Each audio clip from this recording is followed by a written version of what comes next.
बहुत सारे हवालों में अल्लाह ताला ने एक माँ को पैमाना बनाया है, यहाँ तक कि अपनी मोहब्बत, अपनी रहमत का भी।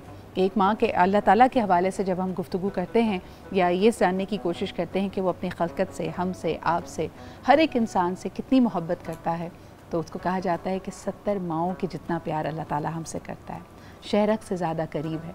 अंग्रेज़ी में एक बहुत खूबसूरत कहावत है कि God could not be everywhere, therefore he created mothers. यानी जहाँ जहाँ उनको लगता है कि एक बच्चे को, एक इंसान को एक बिल्कुल उसी तरह की शफ़क़त और रहमत की ज़रूरत है, तो एक वालदा की आगोश, उसकी गोद आपको फराहम की जाती है। चाहे कोई बादशाह हो, फ़कीर हो, ज़िंदगी में कितना भी किसी ने अकम्प्लिश किया हो या ना किया हो, अगर आपको देखेंगे कि उस इंसान को ठोकर लगे तो सबसे पहली जो ज़ुबान से बात निकलती है वो अपनी माँ को ही याद करता है, अपनी माँ को ही पुकारता है।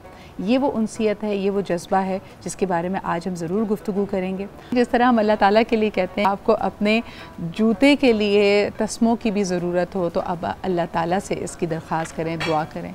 इसी तरह ज़िंदगी का कोई भी मरहला होता है, आप कितने ही एम्पावर्ड, कितने आपके पास वसाइल क्यों ना हो, ख़ुद मुख्तार आप क्यों ना हो, आप यकीनन अपनी माँ से दुआ लेते हैं और उनको अपने फ़ैसलों में शामिल रखते हैं। और मुझे लगता है इसकी एक बड़ी अहमियत ये भी है कि आपके फ़ैसलों में बरकत पड़ जाती है। मुझे अच्छी तरह याद है, हम छोटे छोटे थे तो मेरी मदर की एक सर्जरी होनी थी और उनको लगा कि शायद नानी बहुत परेशान हो जाएंगी, तो घर में सबको पता था, मेरे नाना को पता था, हमसारों को पता था और यकीनन उनके बहन भाइयों को पता था, लेकिन अम्मी ने नानी से ये बात नहीं छुपाई थी, यानी उनको नहीं बताई थी।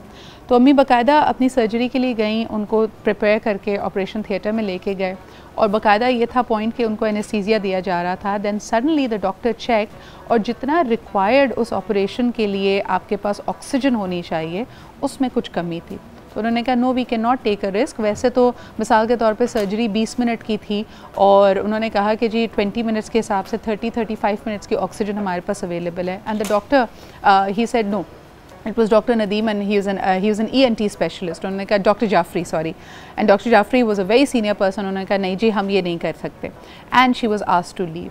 एंड द फर्स्ट थिंग मेरी अम्मी ने सोची जब वो वहाँ ऑपरेशन थिएटर से निकली कि मुझे लगता है इस मरहले में, इस अमर में मेरी माँ की दुआ शामिल नहीं थी, उनको पीछे से पता नहीं था। बेशक आपने उन्हीं के एहसास में कि उनके दिल को गिरा ना गुजरे, उनके लिए मुश्किल ना हो, अम्मी परेशान ना हो जाए, ना बताया हो, लेकिन जो अगली डेट पे मामा को सर्जरी की दी गई उससे पहले बल्कि ऑपरेशन थिएटर से निकल के अम्मी डायरेक्ट नानी अम्मी के पास गई, उनको सारी बात बताई। नानी परेशान तो हुई लेकिन अम्मी को ये इत्मीनान था कि इस सर्जरी में, इस मरहले में ज़िंदगी के अम्मी के पास दुआएँ अपनी माँ की शामिल हैं। और ये यकीनन मेरे लिए इसमें सबक ये था, जब मैंने फिर इस्लामियात की किताब में हम पढ़ते हैं हज़रत मूसा अलैहिस्सलाम का वाक़या कि उनकी वालदा जब इस दुनिया से रुखसत हुई, उनका विसाल हो गया, तो यहाँ तक कि अल्लाह के नबी हैं और अल्लाह से शर्फ़े गुफ्तगू हासिल कर रहे हैं, वही नाजिल हो रही है। गैब से आवाज़ आती है कि मूसा देख कर अपने कदम आगे बढ़ाना कि तुम्हारे पीछे जो माँ के हाथ थे दुआ करने वाले, उनकी जो एक प्रोटेक्शन तुम्हारे साथ थी वो अब नहीं है। तो यानी हम बहुत खुश नसीब हैं कि हमारे पास ये वाकई अल्लाह ताला ने हमें ये नेमत दी है। जी जनाब, बिल्कुल माएँ अपने बच्चों को हर मुश्किल से बचा लेती हैं, बल्कि ज़िम्मेदारी भी उनकी बनती है। आप किसी कातिल, किसी मुजरिम, किसी भटके हुए शख्स से भी अगर बात करें तो हम कहीं ना कहीं ज़िम्मेदार उसकी माँ को ठहराते हैं। और दूसरी तरफ कोई शख्स जितना अजीम होता है, दुनिया में उसका कोई कारनामा होता है, बेशक वो कोई इंटेलेक्चुअल या फ़िलासफ़र हो और उसकी माँ ने कभी किसी स्कूल की दहलीज़ भी पार ना की हो, लेकिन हम सारा का सारा जो क्रेडिट है वो उसकी माँ की तरबियत को ही देते हैं। ये है माँ की अज़मत और यकीनन इस पर हमारा पूरा प्रोग्राम आज का डेडिकेटेड होगा। हमारा दीन, हमारी शरीयत भी माओं के साथ अपना हुस्न सलूक करने का हमें मशवरा देती है और हदीस से हमें ये तालीम मिलती है कि सबसे अव्वलीन दर्जा बेशक माँ का है। हमारा क्या कहेंगी, although I was reading it, और कई दफ़ा लोग ये कहते हैं कि जो आसानियाँ, सो कॉल्ड मैन मेड आसानियाँ है कि जब सर्जरी या सेक्शन होता है उसमें तकलीफ़ कोई कम नहीं है, माँ की मोहब्बत कम नहीं है, लेकिन बॉडी में वो ऑक्सीटोसिन उस तरह नहीं बनती and therefore the bonding takes a little longer.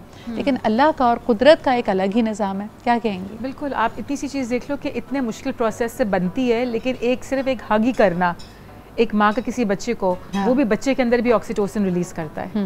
सो अगर हम एज मदर्स जाकर अपने बच्चों को या किसी को भी हक करें तो वो सेम इम्पैक्ट उसका पड़ता है। I think the whole process of motherhood is very critical, बहुत क्रूशल है, चाहे आप एज एन अवेलेबल पेरेंट हो या एज एन एब्सेंट पेरेंट हो।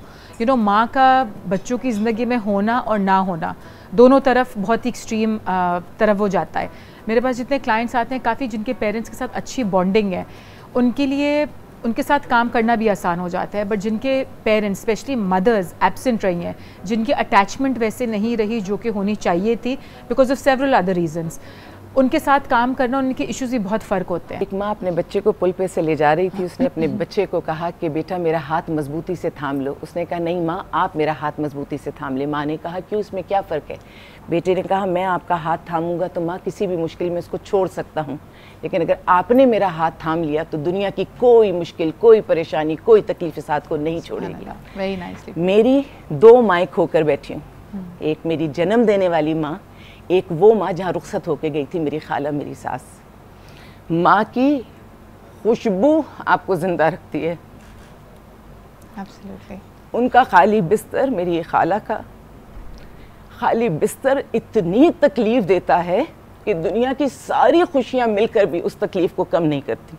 और ये मेरा ईमान है, मेरी प्रैक्टिस है। जब से मेरी दोनों ही माएँ दुनिया से चली गई हैं, मैं ज़्यादा मजबूत हो गई हूँ। उन्होंने यहाँ भी मेरा साथ दिया है और वहाँ जाके भी वो अल्लाह की इतनी करीब हो गई हैं कि मेरी मुश्किलात आसान हो रही हैं। मेरी माँ ने मुझे दिया, मेरी खाला, मेरी सास को मेरी खाला ने हवाले किया सारिम साहब के हाथ में। सही। दो माएँ बना लो अपनी, हर इंसान को कहते हैं, एक जन्म देने वाली, एक वो जहाँ रुखसत होके जाओ तो सारी दुनिया बेहतर होगी। और हर मर्द को कहती हूँ अपनी माँ से मोहब्बत करो, एहतराम करो, लेकिन उसके साथ साथ अपने बच्चों की माँ की इज्जत और एहतराम करो।